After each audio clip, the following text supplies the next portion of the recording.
It seems like all eyes are on Washington these days. And while the news coming from here changes by the hour, we have our own business to tend to.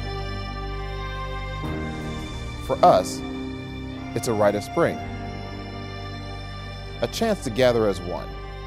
We come together from every corner of the United States and Canada to discuss where we've been and where we need to go.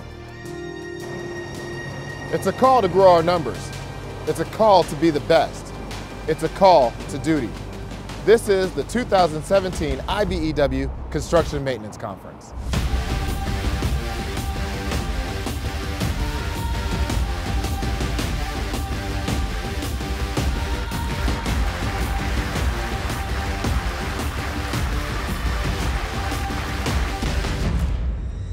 As is custom, the outside locals held their meeting before the meeting, a day before the general session. In his greeting, President Stevenson wasted no time getting to one of the key issues facing the Brotherhood, a manpower shortage that is evident throughout the construction branch.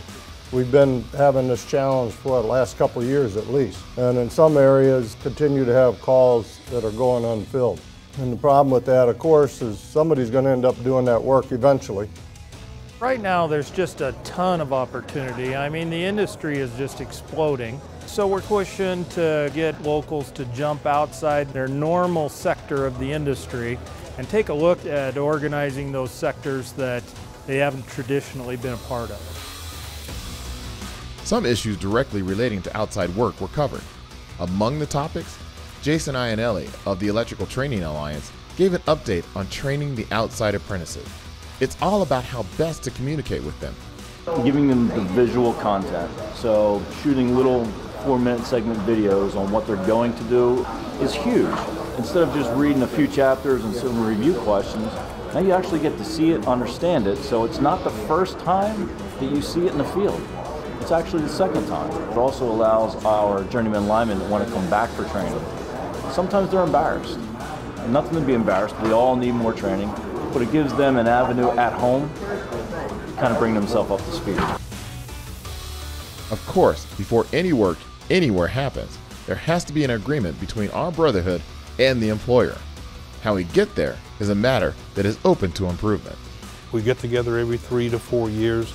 We go through that same process of creating havoc, yelling and screaming, and then we reach the compromise and we spend the next 3 or 4 years putting the relationship back together so we can destroy it again in 3 or 4 years.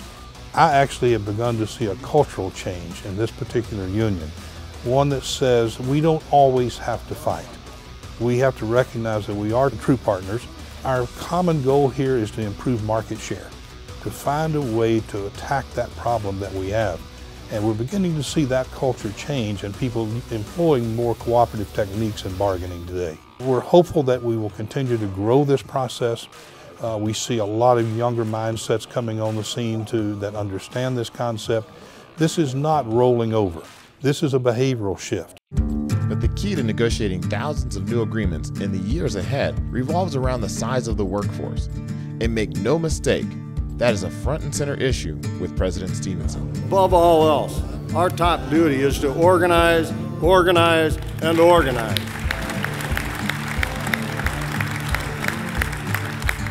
Now, I've said it many times before, and I'll say it here again. I don't care if it's top down, bottom up, or sideways, we must always be growing. Because if we're not growing bigger, our competition is. If someone is going to do that work, then it better be us. We need to boost our recruitment of apprentices for sure.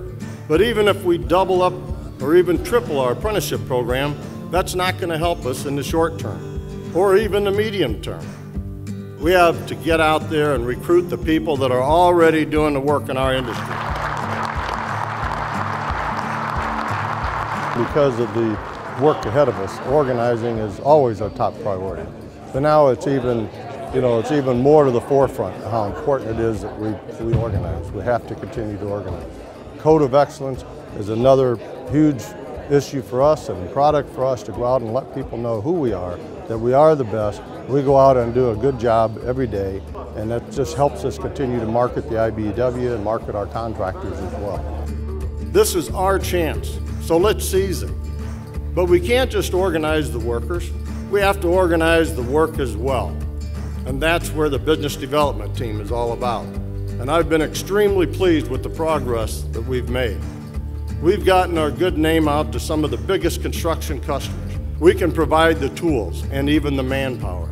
We can provide whatever help that you need, but what we can't provide is the will to aggressively go after the work.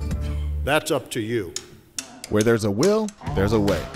President Stevenson's words rang true when the Business Development Department showcased what can happen when the IO joins forces with locals around the country. Our new program for the business development is called the Intersections Program. Basically, we're looking for the intersection of opportunity and cooperation. So wherever the locals are that have the work coming up, projects to be gotten, and the business manager and the officers have a spirit of cooperation with the contractors, innovation, embracing the tools that are available through alternate classifications, market recovery agreements, apprentice ratios, code of excellence.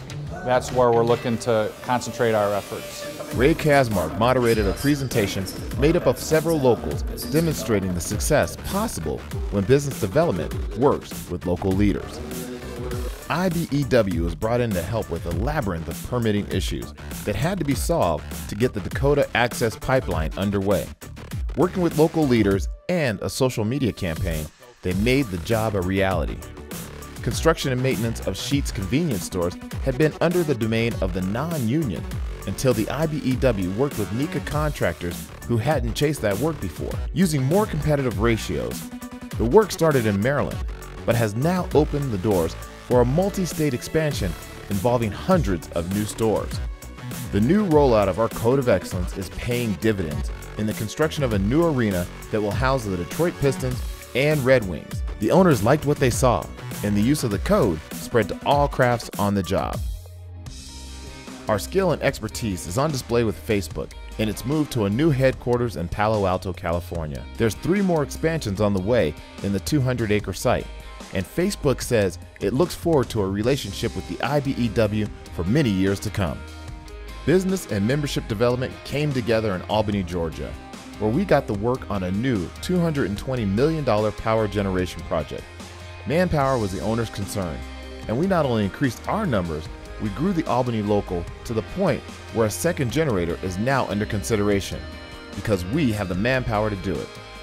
Finally, work is expanding in Cleveland because local leaders have been successfully beating the drum about the common sense of adding CWCE classifications. The members are being educated, and we are finding ourselves on numerous jobs that we otherwise would not be doing.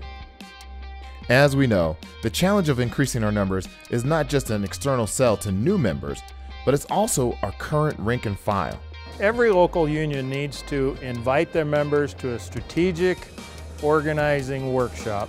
Myself, I learn things about the industry every day, so none of us know it all. So we need to have a good conversation about what we're really looking at, how the non-union competition is beating us on these bids, taking jobs away, and how we can go after those jobs and win them, recruit the resources to get the jobs done, make our contractors a profit so that we can keep those industry sectors.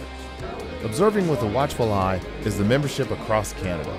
Leaders meet throughout the year naturally, but always look forward to time spent with their brothers to the south. It's a changing world, and obviously the elections here in the United States are very evident of that. So we know that there's going to be a lot of challenges, to put it mildly, forthcoming in the United States. And as you know, the things that happen in the United States generally come down to Canada. So even things like right to work. And so we need to be prepared. It gives us an opportunity to hear what the major concerns are here and compare them to what we're dealing with back in Canada. We feel revved up. Usually when we go back here, back to Canada from attending this conference, you see people are motivated. The people take a different message back, and I think that's very important. And we talked about, changing how we do business, and I think that's what's key. Changing the way we do business. It's something that is central to our future. It's a concept that takes vision. It's a concept that takes leadership. It's a concept that calls on a call to duty. From the 2017 Construction and Maintenance Conference, I'm Matthew Walton.